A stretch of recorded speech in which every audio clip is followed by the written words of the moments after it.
Welcome to the Good, the Bad, and the Sequel Q&A.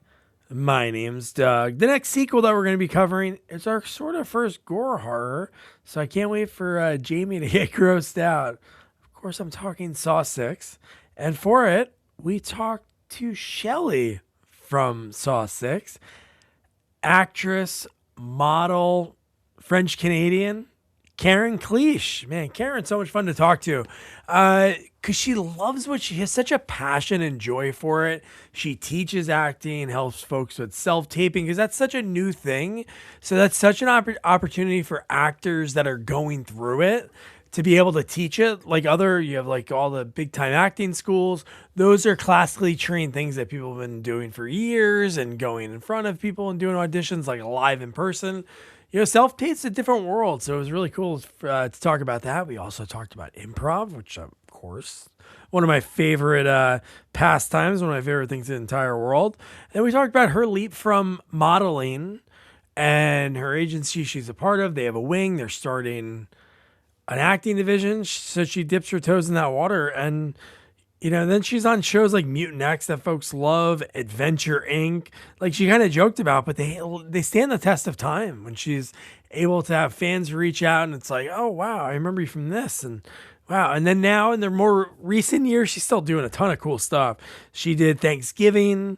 That's where she connected with Eli Roth, of course, on Saw 6. And then she's in an upcoming film this year, Ice Cream Man. She plays Eli Roth's character's wife in it. I can't wait for that.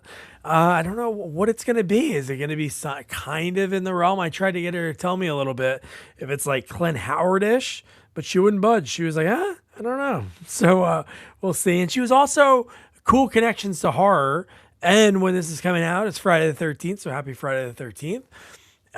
And Susie Donaldson from Jason Takes Manhattan directed her in a film called Turkey Drop. And she had a fun story about a scene that she had in that was cut, which is the life of an actor, having your scenes cut, your best takes not taken, but it's all for the love of film, right? And then also Flash Gordon. How did I forget? So before I start the interview, please like, share, subscribe, follow us on all social media. Be sure to follow Karen and her journey. I'll put the IMDb link, Instagram, all that fun stuff so you can be aware when Ice Cream Man is going to be coming out. It says this year. Can't wait. So without further ado, here is model, actress, improviser, and French Canadian, Karen Cliche. It's even more East Coast than I am. Oh, you're doing that for filming? Is that what you're there for that? No, I live here. I'm Canadian, so I live. Yeah. Sweet. So I'm colder than you. So yeah. No, you're good then. It's funny. Sometimes because most of the time I interview people in California, and I think it was like, I was so naive thinking that people like understood time zones and stuff. And I was interviewing like Eric Roberts and he was like 3-hour difference. Like he couldn't.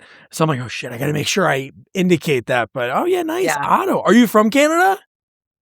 I am. Sweet. Yep. I love talking to Canadian folks because they're the nicest people. And also I think what's fascinating about Canada, which the States should adopt, is that like 13th year, so to speak. So like when you're in school, you have that 1 year in between to really figure out what you want to do.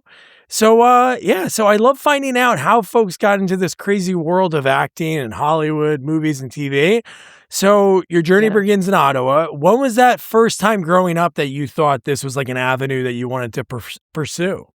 So born and raised in Canada, for the most part, but not Ottawa. I'm an army brat, so my dad was in the military. So I was born in Quebec, which is our French-speaking province. I am French. Yes, yep.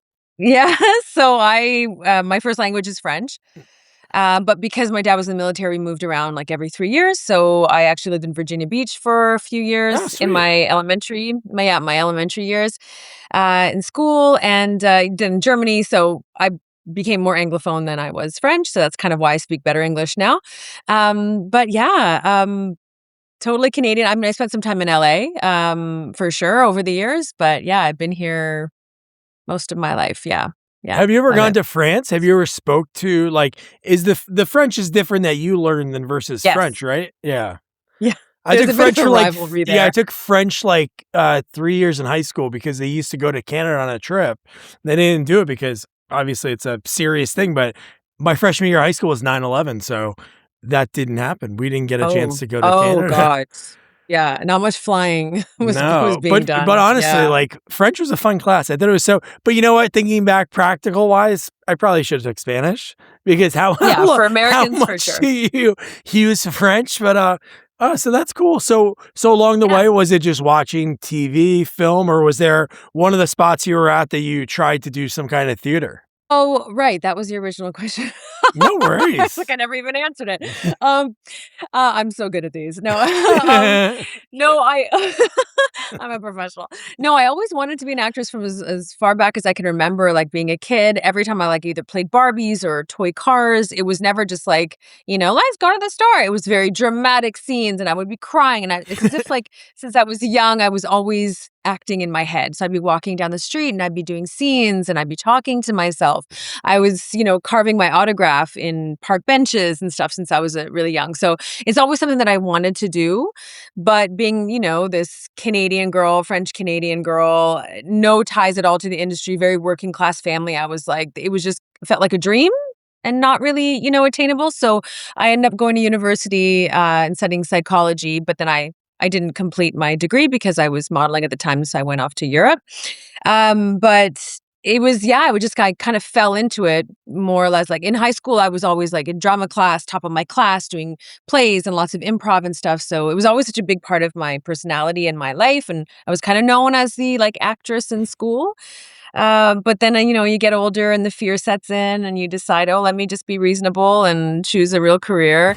But then my modeling agency opened up an acting division and I started auditioning and I started booking right away. So I just kind of fell into it that way where I was like, oh, yeah, this was my dream. And it came quite easily to me, I'm going to say, at the beginning. So I was really fortunate that way for it to just be like kind of seamless. Yeah, like you said, the barrier for entry could be so difficult, like being like you're moving around a lot, far from Hollywood.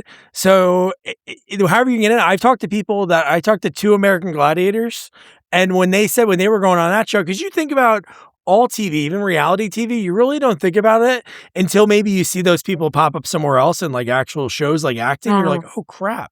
Because that used to be the thing you never think of. Like we knew people in my hometown that were on like Jeopardy and Oh, like Wheel of Fortune and shows like that, and you're like, "Oh, well, that's cool. Normal people want to do that." But most of those shows, it's actors filling those spots. So it's however you can like get that avenue. I've talked to models too that they were like, "Oh, you know what? We have this commercial we want to try," and they're like, "Oh, this is fun," and you go that way, and however you can get in. right. So do you remember Yeah. like that transition? Was it just hearing, "Hey, we have an acting division now," and you're like, "Oh, yes, please," or was it more of Yeah. somebody reached out to you and said, "Hey, do you want to audition for these parts?" It really was like the modeling agency that opened up that division, and they were like, kinda like was there even email back then? I'm so old now. Um, they were, they're like, "Hey, whoever is interested in this wanna start auditioning." So I started auditioning for small parts, and this was in Montreal at the time. I spent a lot of time in Montreal, like my high school and early 20s were in Montreal. So that's where just things started, and you said Eric Roberts. I did like 3 movies with Eric Roberts in Yeah. Montreal. Yeah, yeah, like back to back. So, I mean, yeah, so he was maybe 4. Maybe 4. At one point, I was like, "This is getting ridiculous." Like, but, That was yeah, it probably was just like something I that forgot what year he told me it was. I interviewed him and Eliza, which her background's wild yeah, too she's great. because she's in Animal House and she was supposed to have the bigger part, but then she got pregnant with her son. But Yeah, her parents being like writers on like Bewitched and all those shows, her dad was yeah, writing. I feel like he wrote like a Harrison Ford movie in the '90s, but what was really cool was Eric got to the point that if you look at his IMDb, like the late '90s is when he was like, "Yeah, I'm gonna start saying yes to these parts," because I think he had a part to do something in like India, and he was like, "Why would I do this?" But he's like, "Man, I could travel with this," and he likes to give back. yeah, Like I talked to a producer of like a small project out in Philly. He just randomly reached out to me on social media and was like, "Oh yeah, can I talk to you about my movie that I did with Eric?" And I'm like, "All right." And he was telling me like really cool things. I'm like, it's kind of crazy when you think about the way that that model is of bringing in like a name, putting him on the poster, having him in whatever trailers cut. And really, a lot of times they're only on set for a shorter amount of time versus in all the other actors. So it is kind of fascinating how they do that. But Eric is so good with it. I'm sure your experience was like, he seems Yeah. like everybody I talk to, he is like the greatest guy. Yeah, he was so great, really gracious. I have nothing but good memories of him. But yeah, that's the thing about like the fortunate thing about my career and, because I was so far from Hollywood and, I was just in Montreal, which was kind of booming at the time. A lot of big movies were being made there at that time in early 2000s. But it was because of my kind of non-Canadian way of speaking, because growing up in Virginia and growing up kind of everywhere, I didn't really have like a big Canadian accent. And so I got cast in all American movies or co-productions that were happening and shooting in Europe. I went to Australia and Hong Kong to do a Francis Ford Coppola film. So I was getting these really cool opportunities that weren't just like local Canadian stuff. I actually don't get hired on Canadian shows very much at all. So they were always like co-productions. So that gave me, I would go screen test in LA for an NBC show. I had like 1 foot there and 1 foot here, but I was always kind of based in Canada, which Yeah. was really ideal for me, which is amazing. So yeah, I was really lucky to have these two worlds kind of blend together. Yeah, I I think get to maybe keep not my having an Canadian. accent. So I think probably not having like a sort of accent. I know it is good for some roles. Like, hey, we're doing this Boston movie. You could do it, without even trying. You could do a bang up Boston accent, or you have just this. We can't place you, which could be even better. It's almost like when you see Yeah, roles that get casted now. I'm sure you see it. Like you watch a movie on TV. There's sometimes they're purposely ambiguous in some of the ethnicities and roles because yeah, it's insane, but they do that with like voices too. You'll see a show that's set in like Boston or New York or insert another city, like Milwaukee or something, and it's not like you're gonna get this thick accent. So it works in your yeah. favor, right? It did, and thank God because I'm terrible at accents, so I can't do them very well, so I'm kind of notorious for that. I'm sure if I had the proper training, I could, but no, I'm like, "Oh, I can't do an accent, so let me just stick with Yeah. my generic English," but yeah. So what was your first time on a set? Was it a commercial or IMDb is usually not right, but you have like Misguided Angels and The Collectors in '99. Was that your first time on set or was it a commercial? No, so my first time on set actually was I was a stand so when I was modeling, they needed like a stand-in. Who was the woman? Oh, she was older. It'll come to me later, but Sally. Hold on. Sally? Sally Fields? No, not as well known as Sally, but I think her Sally, whatever. She was like blonde, curly hair. But anyway, she was kind of more well known like back in the 80s. Anyways, I was her stand-in because we had the same height, kind of same build. So that was my first experience on set, and it was really good. You know why? Because when I did get my little six-liner role on The Collectors with Casper Van Dien, I wasn't like a deer in the headlights. I wasn't like, oh my God, how does the set run? I had been on the movie for a month. I understood marks. I understood that thing. So I do some coaching for actors now, and I teach acting now. And that's one thing I say is like, it's really beneficial. Go do some background work. If you're just starting out, go test out your knowledge of being on a set and the set etiquette, as we call it, low pressure, so that you can just watch as an observer. And then when it's your time, you're not like, you're already nervous enough as it is, with your lines and stuff. So I really recommend people doing that. Get some experience on set that's in the background Yeah, you're first. right because you can't really observe if you're there for a day. Obviously, you can observe for that day that you're there, but maybe you're just in and out. But when you're like, especially like you Yeah. said, a stand-up, you could see the blocking, how they everything set up, like the Yeah. talk or maybe the terms that they're using. That might be like Totally. insider baseball language that you didn't get until that day on Exactly. set. Wow, so that's pretty Exactly, and cool. then you look more professional, you don't look like it's your first time, right? So Yeah, people yeah, yeah. respect you a little bit more. Oh, that's so cool. So what was the Mhm. first time that you remember, like, when you're in this acting thing, I'm sure as soon as you get the collectors, you hit the ground running because 'cause you're working a lot. Was there, like, a particular project you worked on that you were like, "Okay," because obviously you wanted to do this since you were a kid. Like you said, you were etching your autograph in park benches, and, Yeah. so this is in your Not mind. But not narcissistic at all, is yeah, it? yeah, right? But do you remember a project you worked on that you were like, "I can actually really do this?" Not like money-wise, but like skill-wise. Was there a role that you remember you're like, "Oh shit, this is it." Yeah. I would say it would have to have been on Adventure Inc. with Michael Biehn. It was a Oh, Gail Ann Hurd produced show up and in it's a series Toronto. regular, which is like the dream. I don't know if it's the same Yeah. way nowadays, but back then when I talked to actors, they're like, man, you get on a regular, whew, you're Yes. set. Oh, yeah. It was amazing. I mean, at one point I was like, "Am I a series killer?" Because I was like a lead on 7 TV series, and then they all got canceled after my first season. So I was like, "Is it me? Like, is it something I did?"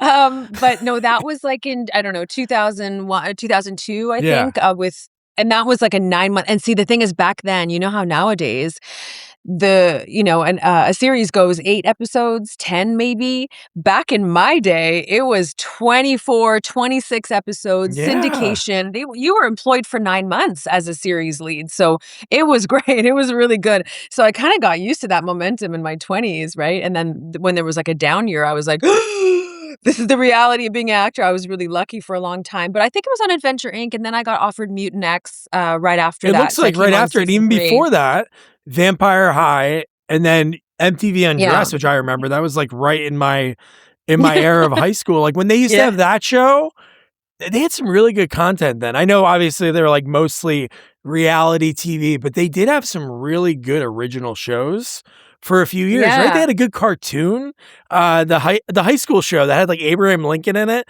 They had some really great content around there. But I think you hit the nail You on the know head. what? Like, what was it? Sorry, I was just gonna say Undressed was really good for the time, like, Oh for like, early yeah, 2000s, because it addressed so many, like, it was a very kinda sex, show, but it was like it covered all the things that weren't really talked about, and it just every episode was based on a different thing, so it was yep, really fun, educational in a way, in a funny way, like, kind of very campy, but it was great. Yeah, I loved it. I did 2 episodes, I think, yeah. of Undressed, but yeah, it was fun. No, that show was cool, but you nailed it. Like when it comes to the shows, it's got to be again. I know it's streaming and everything's so different, but back in the day, it used to be like if you create a show and you're the lead on it, and you could get to 4 seasons, it's pretty much the 100 episodes, No! which would lead to Yeah. that syndication. And now it's got to Yeah. take. You know, you got to think like you said, some of these shows it's got to take so long. But I don't even know if that is a mindset anymore to get to syndication because now everything's pretty No. much in syndication because it's on a streaming Yeah. service forever. Yeah.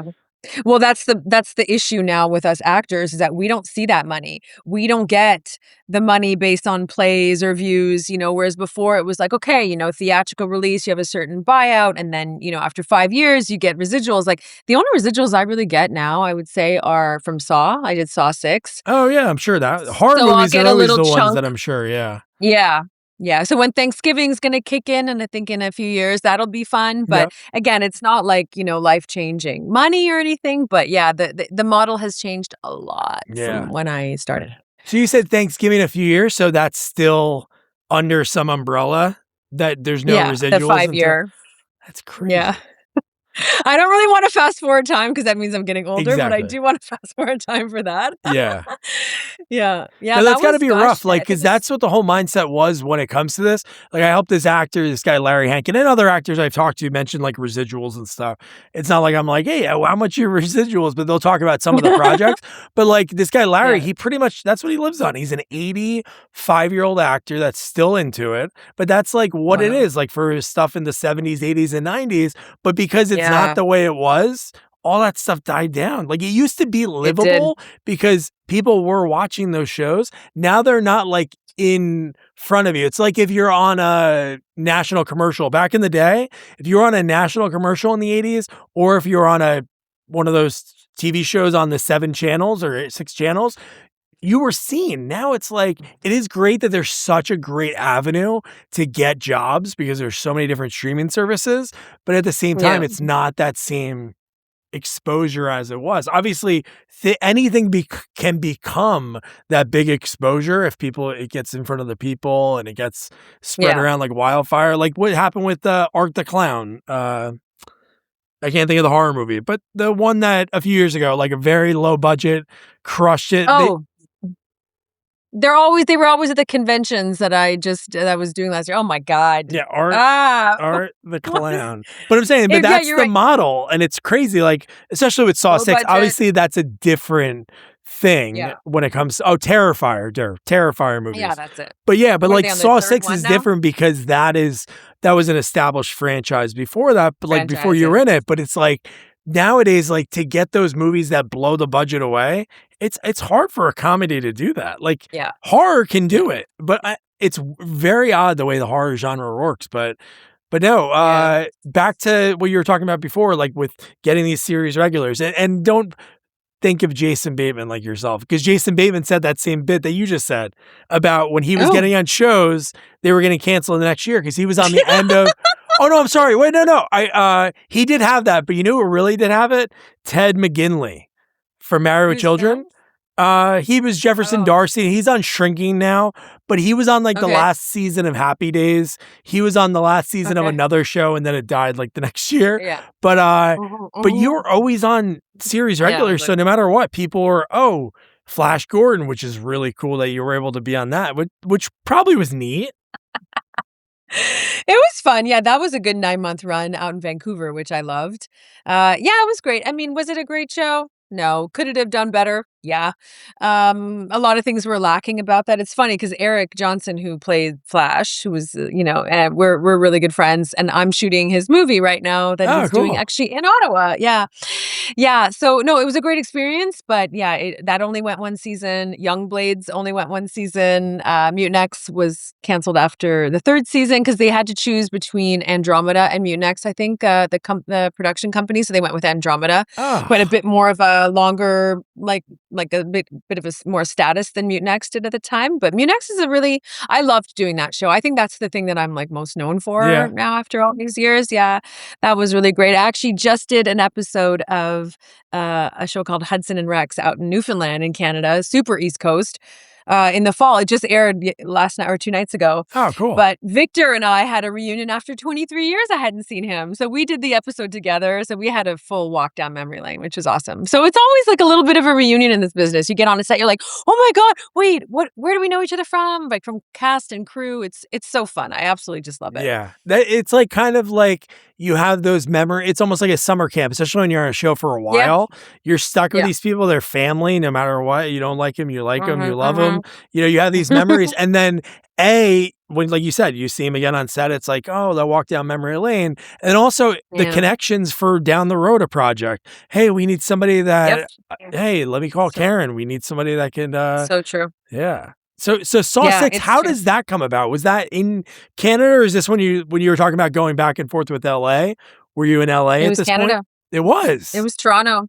I think they had shot a few in Toronto, actually a lot of them. I think they shot in Toronto. No, I just auditioned for it and then got the part. So back then it was in-room casting. Everything's changed since Yeah. COVID now. It's all self-tapes. That's why it's so good being here in Ottawa, which we moved here like 10 years ago from Toronto.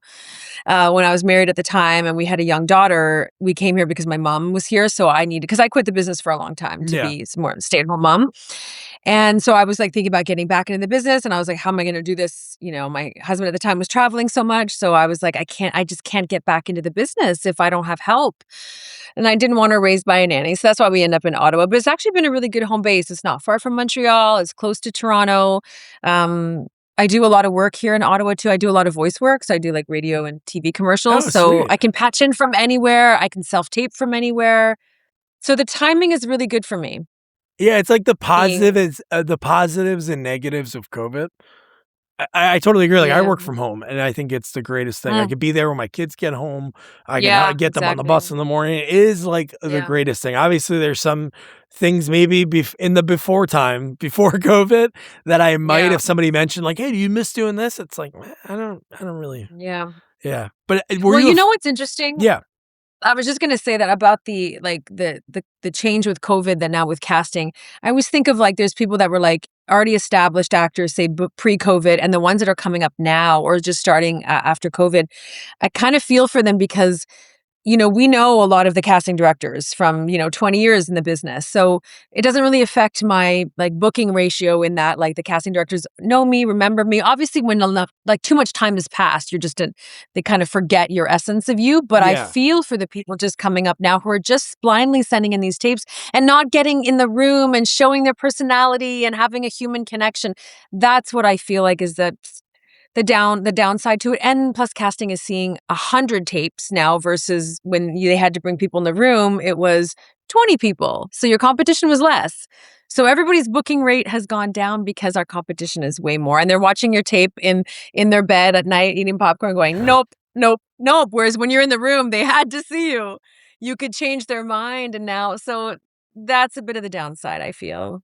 You have no shot. I've talked to just more casting directors, and that's what they don't like, is that ability Oh, to be able to say, yeah, "Oh, can you try it this way?" exactly. Which crazy. Redirects. Or how you, like you just said, the personality part.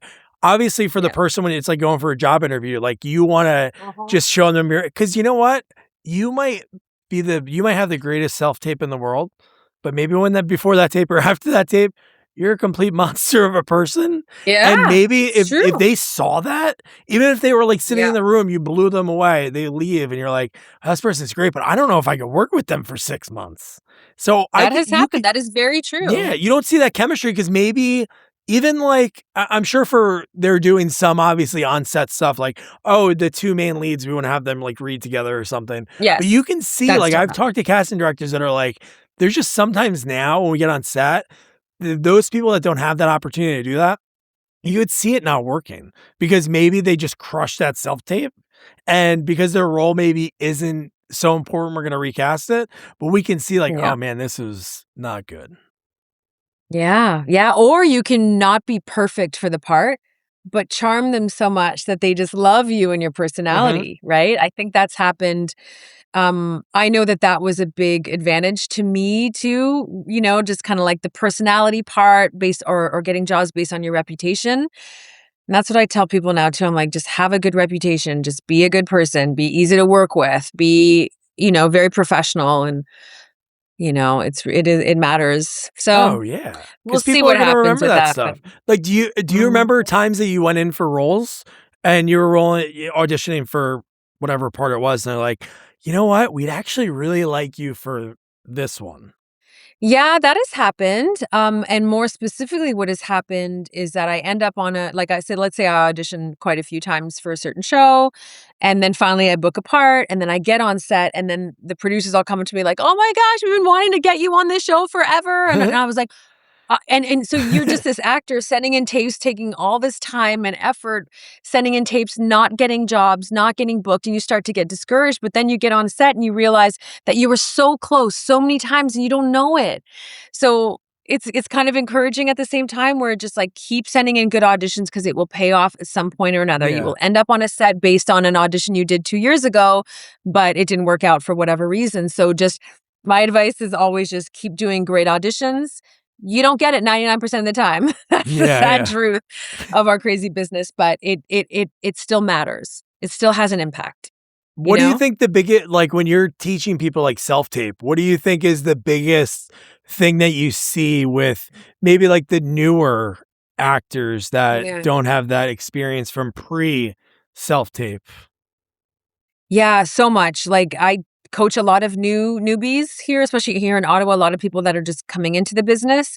And I take it for granted knowing how to self-tape, knowing just simple things like eye lines, good lighting, or knowing how to do multiple eye lines, or, cropping and all that stuff. So sometimes it's really just the basics where you're like teaching the basics of acting, because when you're auditioning, it's hard. You have no props, you have nothing, you have this blank wall in front of you. And my advice to them is always like, apart from some technical things that I have to teach them, but I'm like, just use your imagination, because if you're sitting there and just going like, you're in a restaurant and you're like, oh, I'm, pouring a glass of water and I'm drinking my coffee or whatever. If you don't actually imagine the scene, you're going to look like this weird robot who's just going, okay, drink coffee now. Whereas if you just relax and imagine the scene, it's going to come more naturally. You're in a restaurant, like kind of realize there's like people walking by. I don't know. It's just like using your imagination. And that's a trick that always sounds so stupid, but it really helps people. Well, it's your improv background. I'm sure that's something that's something I took some improv when I lived in Portland, Oregon. And it's like, it's so funny. Like you're doing these things that's just like your surroundings. Like you're in a room, you're on a stage with nothing, but Yeah. your imagination, there's a lot of stuff on Yeah. there. There's a fridge, You're the there's a creator. table. So yeah, no, that's a good thing to Yeah. teach that. Like even just doing some improv riffing to get them used to Yes. doing that. Yes, I Wow. do. I teach improv here, and I keep telling people, I'm like, this is not I don't people are like, "But I don't wanna be a comedian, I don't wanna be on Saturday Night Live." I'm like, "That's not the goal of this at all," because Exactly. there's so many especially working with Eli Roth, he improvises a lot, and I've done, like, 3 of his projects now, and it's just so important of as a skill to have because otherwise you're there and you're freezing in a scene, and you're not saying anything, you're not driving or carrying the scene at all, or, like it could be dramatic improv too. It's not all comedy. Improv is just like you want to be able to be ready on a set when that other actor gives you something or changes their line, go with it. It's like a tennis match, Yep. Don't just sit there and go, that wasn't the line. What do I do? What do I do? You've just killed the magic. You've just killed the scene. Yeah. So don't be the scene killer. Yeah. Yeah, so it's really important. I think improv, is very, very, very, very important. I think that's what people forget the most about improv, even if you listen to like the UCB people or Second City, like it doesn't have to be funny. And I think that's what makes it Yeah, sometimes even funnier because they're having this serious scene about something that is really a silly subject, but they're really true. serious, staying on point, and it's all about Yeah, they're going with it. And I think that one thing I love about improv is because you're never going to hear this again or see this again because yeah, everything happened just from their brains, even on set. Like you said with like Eli Roth, that's got to be such a powerful thing when the director's like, "Hey, you know what?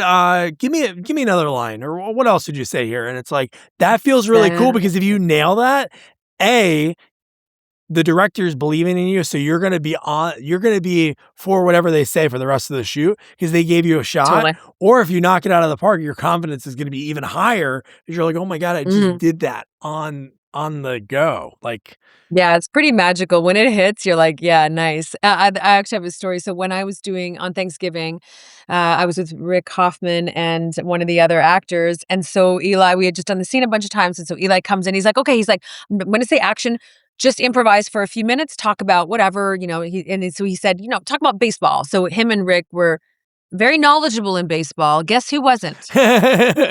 Like, I don't know anything about baseball. He starts giving these suggestions and they're like already started riffing and he's like, "Okay, yeah, go with that, go with that." And I was like, "Oh shit." I was like, my heart was racing. I was like, "I don't know what to say. I have nothing to contribute to this improv." I was like, "Oh shit, Karen, what do I do? What do I do? What do I do?" And then instead of freezing, what I did is I just played that my lack of knowledge about baseball into my character. yeah. So I was playing so as Kathleen, I was kind of like they were like riff talking about baseball, and I just pretended to be dumb about it. So I made dumb jokes or asked dumb questions, and that worked. So that's another thing too. You don't have to be really if you're not good at improv, you don't know what to say something. Just say anything. Who farted? I don't care what it is you say. Just like say something, and it's gonna work. So Ugh. yeah, yeah, that was really funny. I was like, I don't know what to say. That's Yeah, amazing. But that's the smart yeah, way to do it. It's just about saying anything. Just keeping it moving, whatever it is. yes, Keep the exactly, conversation flowing. That's cool. So are you a exactly. fan of Yeah, yeah. horror at all? Like like was that something that you were like, eh? Or was Saw 6 was just like, hey, this is a job. This is a big franchise. Like when I started in high school, that was like every Halloween they came out, I think up Yeah. until I don't Yes. know if it was 6 or the one after, and then they spread them out a little bit. But it was like one of these cool things like every year you're gonna get Yeah. this horror flick. Yeah, totally. I can't say that I was, like, super into it. Obviously, I grew up, like, let's say in the '80s, so it was, like, Freddy Krueger Of was a Nightmare course, on Elm yeah, Street was a big one, Jason, yeah. Jason. I did love those kind of movies, but I hated, like, any poltergeist or any, religious ones really scare me. I still can't watch them to this day because I kinda believe or, like, anyone's, like, about ghosts, it really scares me, but, like, the blood and gore, Yeah. I love because I'm as an actor, I'm, like, going, "I know that's not real." Like, it doesn't scare me at all.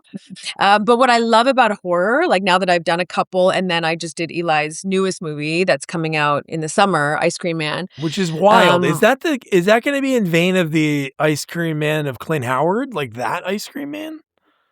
Sort of? uh, Or no, it's no, it's okay. different. It's first of all, it's probably his most goriest, craziest one yet, which is Okay. super exciting. Sweet. I play his wife in this movie, but that one's great. But it's just what I love about acting in horror. It's that it's the ultimate, for example, like the oven scene in Thanksgiving. Yeah. I really pushed myself to the limit to that one. Whereas, like, listen, sometimes, you get cast in movies and not that you're phoning it in, like, at all, but they're kind of easy. You're just playing like a normal person and it's kind of a little bit easier. Whereas this was such a test to my acting skills, because I really had to sell this. Yeah. Like, there was no half-assing that. There's no like, so with horror, you have to really believe that this is happening to you and be scared and scream, and otherwise you look like an idiot. So you really have to push yourself, and that's what I loved so much about it, which is I really felt like I got to act, and it felt so satisfying, and it was hard, man. I got bruised and I had lost my voice, but it was fun. I love it. So that's what I like about acting in horror movies, it's just like the ultimate, just pushing yourself to that limit. Yeah, And the movie's watching them, awesome. The movie is cool, and it's good because yeah, you that's think good. about it, there's no Thanksgiving horror movies. So that's like, for that Yeah, time of year, put that on, and it was cool. The character was yeah, cool, and just the whole idea behind it. And Eli Roth is really, like, what's cool about people like him, like, he obviously is a phenomenal horror director, writer, actor, but he, actor, like, yeah, loves the genre. Like, when he is in charge of yeah. those documentaries, or he's the narrator, kind of like what you just mentioned before, like, he does Yeah. not phone it in. Like, he loves the genre, and you could see it, like, in the work. So I'm excited for Oh, Ice Cream totally. Man. That's going to be really Yeah, that is cool. good. So Yeah, I know yeah, you no, have a he's hard super passionate stop. about that. So one question I wanted to ask before I ask Yeah. a couple, like, ending questions. One Mhm. movie you were in that was cool, Turkey Drop. I interviewed the writer of that, Tiffany Oh, Paulson, who was in a Friday the 13th. She was in Jason Takes oh, Manhattan. how funny. Wow, what a full circle. Yeah, yeah, I was in 2 movies that have to do with the turkeys. Uh, yeah, right? That's so funny. Yeah, and a lot of my stuff in that movie, I think, got cut out, like the storyline did, and then I'm like, the big final scene, it's like the 12 of us, at the dinner table, with Cheryl Hines and Olivia Holtz, and, so the camera was placed in a certain way, but, the whole time you never see me in the scene Oh, because there's a police officer who walks in and gets right in front of the camera and, like, right in my eye line, so here I was for, like, all day doing my best work, like, being a drunk cougar, and you never see it because I'm blocked the whole time. I was like, "Damn it." I was doing some good stuff there, but yeah, oh, never see it, man. but That's yeah. gotta be hard, but Yeah. again, even directors have to deal with that sometimes if they're not the editors and have that control. Like, when you go to see the movie or premiere, it's like, "Oh, wow, they used Oh that my cut?" god, yes. Or you go there expecting to be in a lot of the movie, and then you're like, "Oh my god, I was basically cut out of the movie." That's Ugh. horrifying. But again, at the end of Yeah, the it day, sucks. you have that experience. I know it sucks for, like, again, not to talk about, Larry had that happen. He was in, Julia Roberts, Richard Gere, I can't think of it. Like, the Pretty Woman? Pretty Woman, yeah. Larry plays the landlord in the opening scene, and oh my god, Marshall. He never told, Gary Marshall never told Larry that he was cut out. So all Oh you my do is you god. hear Larry's voice, and it was like a stand-in guy that they used as, like, the body. Like, it's in the opening scene, like, he, like, yells, like, something about, like, "Hey, you owe your rent." Excuse me. No, you're good. But yeah, he's like, "You owe your rent," and then that was it. And he took a date to the movie, and, like, Oh my god, yeah. that's what I mean, it's so embarrassing. Yeah, It's yeah, awful. yeah. Oh, poor Oh, man. Larry. But, I know, I've I'll had it just happen to me too. oh, I'm sure, yeah. No, again, because you have no, even directors I've talked to, their movie gets, like, destroyed. They go to the premiere, they're like, "Wait, Yeah. they changed the ending?" Like, they changed all of Yeah, the it's stuff crazy. that I had no, awareness of. But, this Yeah. has been so much fun. One of my favorite questions to ask folks, and Mhm. especially for you, because you had, like, this is something you always wanted to do, but a different way into it when it came to the modeling and then the transition. Did you, ever keep mementos early on? Like, any scripts, any, like, things from set? Was that something you thought about early on? Yeah, I have a couple of things. I think I have the Thanksgiving script. I have my Mutinex ring, Cool. the communication ring. Um, I have I have a couple of things, but I do obviously you're like, "Oh god, I so wish I would have Oh, kept," I'm sure. I wish I would have kept. I have like a jacket from Mutinex. Yeah, you have like some wardrobe stuff, but Yeah. yeah, I will think of that more next time. Like as I get older now, like and like the next time I'm on set, I will keep more stuff for sure. Yeah. Because there's some Yeah. people that I've talked to, they're like, oh, I have all these set shirts, and this one guy was in a bunch of cool movies, but he's like, I'm going to give them to my nephew. He's like, I don't know, what am I going to do with them? He's like, they're in a drawer. They were really cool. He pulled out True. these, he was Yeah. in Cliffhanger. He has like a Cliffhanger jacket, and I'm like, this is amazing. But he's like, Ooh. where am I going to wear this? Like, what am I going to do? It's true. It's better for somebody else. Yeah. Like, let someone else enjoy it. Yeah. Or for It's kinda weird charity. to Like wear I your talked to own somebody movie. that gives their stuff to charity. Sure. I talked to a guy from Aliens, the guy who plays, I forget his name off the top of my head, but he sold his dog. He gave his dog sets like a charity auction. He's like, what am I really going to do with it? He's like, I kept it for It's so true. long. And then I was like, it's just sitting there. Like, I agree. Or like bring it to a home that will love it more than you do. yeah, Because fans love that stuff, right? So totally. it's like, why not let them have it instead of Yeah, instead of collecting it just dust? sitting in a drawer. Yeah, right.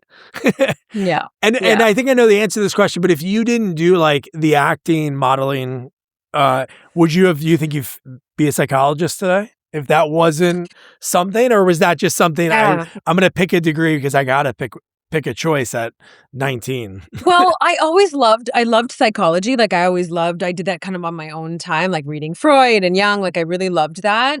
So I think I would have liked that, but more specifically, I also really liked advertising. And I took, so you know how you were talking about at the beginning about the different school system, how Yeah. like, especially in Quebec, we actually graduated grade 11. Oh, okay. And then we do 2 years of Oh, you college guys get and then 2 we go to years? university. See, that's cool. Yeah. So 2 years, which is fun because then you go to it's like a mini university. You pick your majors and your minors, you pick your courses. It really prepares you for that. It also prepares you for getting to know what it is you want to do and stuff, so that when you get to university, you've actually made the right choice. So in that period of time in college, I took a lot of marketing and advertising course and I fell in love with it. And that's what I think I would have done. So, because when I do voice work, I work on commercials and I work with ad agencies, and my brain understands what they want, just kind of like either from experience. And I also did some sales, and when I was a stay-at-home mom, I worked in advertising and sales, and I loved it. So I would actually be more in advertising than I would be a psychologist. But what's funny about acting is it is psychology to me. Like it's really about human behavior and those kind of choices rather than like the real technical stuff. I come at it from like a human behavior, psychological standpoint. So I'm satisfying that I've scratched that itch through my acting career. Yeah, right. No, but it is cool that, especially having that 2 years, because in the States, like you're 18, you're supposed to pick, and especially college is not cheap. Like the one school that I was going to go to first when I was a kid to play golf at, which would have just been me playing golf and partying, it was like 40 grand a year back in 2005. Oh my God. Could you imagine? I'd still be paying it off. Like it's insanity for all kids to be able to be like, hey, pick what you're going to do for the rest of your life at 18. It's like, oh my God, I can't even drink, or I could barely go to war. And you want me to pick this? So that's cool. I know. I agree. I think it's too young to be that set for something that expensive. And like, oh my God. And your parents have to, it's a lot.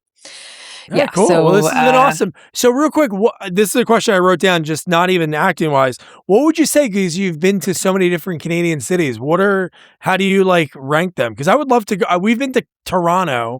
We lived in Oregon and we never went to Vancouver, which was the dumbest thing. I love Vancouver. Go. But like Montreal, Quebec, like what are some of the ones like, what are some of your favorites to go to?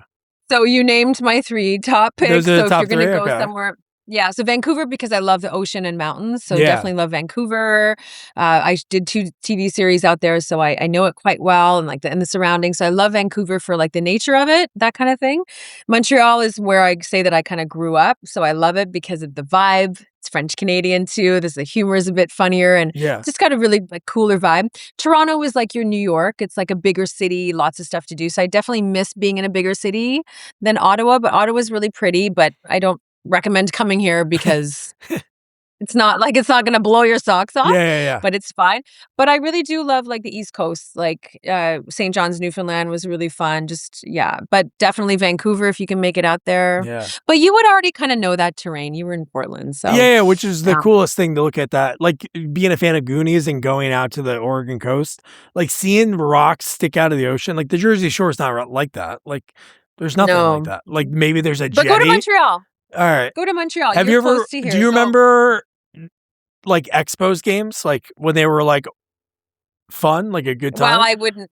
I wasn't going to baseball game. Remember my life. Oh yeah, you don't. I know you don't remember. I know you didn't know baseball, but I watched that documentary on Netflix, and it was fascinating. Like it was like they took like a soccer, hockey fan atmosphere, and just Canadians are great fans. Like you watch a wrestling event there, they're just so into it. But the baseball games, you were like, oh my God, well, how did this fail? And then the documentary explains how to fail. Yeah, but it was cool. The crowd was so into it, chanting, and you're like, no baseball games are like this. Like for the 9 innings, it was pretty good documentary. Wow. But yeah. Cool. Well, awesome. Wow. I'm happy we connected. Thank you. Stay warm because I'm a little bit warmer than you. So hopefully I'll send this cold temperature up your way. But this is a lot of fun. So I'll let you know when this comes out. And best of luck. I'm excited to see Ice Cream Man. That'll be really cool. Yeah, thanks so much. I think it's going to be like a late summer thing. Perfect. I hope so. Yeah. Ice Cream Man, it should be right then in that time of year, right? Yeah, good timing for that. Yeah, and I did an episode of The Westies, which is a new kind of new mafia show coming out on MGM Plus. Yeah, so I'm in episode 2. A couple scenes in that, so that's really good. But yeah, it's a real kind of based on true, like the Irish and the Italian mafia wars in Hell's Kitchen back in the 80s. So that Where'd you shoot that? Was that in Toronto as a stand-in for the city? That was in Toronto. Yeah, it was in Toronto. Toronto they actually built the set. Toronto does set in pretty good for the. Oh, it was on a set. There was no like. Yeah, we were on a lot. Yeah, they built the New York City streets. It was awesome. So cool. Right, yeah, it was really great. Sweet. Yeah, I'll let you know. Thanks, rock Doug. on. That this was really a lot great. of fun. Thanks I'm for so having happy we me. connected. Karen was great. I loved hearing the story about like. You got to think in these movies, like you're having to pretend to die. It's like almost when I talked to when I talked to Brian Thompson, who was the killer in Cobra. He was the night slasher, the night stalker, whichever the name was in that movie. And he talked about how hard it was, like going and trying to like your character's trying to kill people. In this, she tells a great story. I love that about her dying. Like, how am I going to play it up? Am I going to do it this way or that way? And it's like things you don't ever want to think about. But I found that pretty fascinating. Karen was great. I had so much fun. And she snuck me in. She was filming, doing stuff. So it was really cool. She was like, yeah, I want to chat. So it was cool, like formulating an interview and be like, hey, we have X amount of time.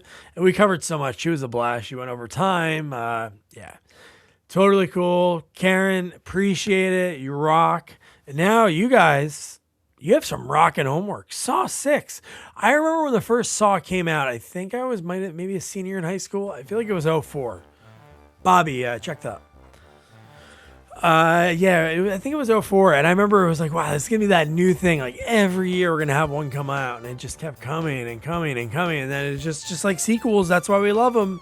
The 6th one, I wonder how wild and out there it's going to be. So don't forget to review, rate, share our podcast.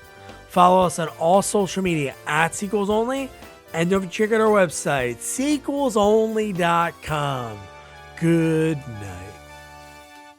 Good night. Good night, guys.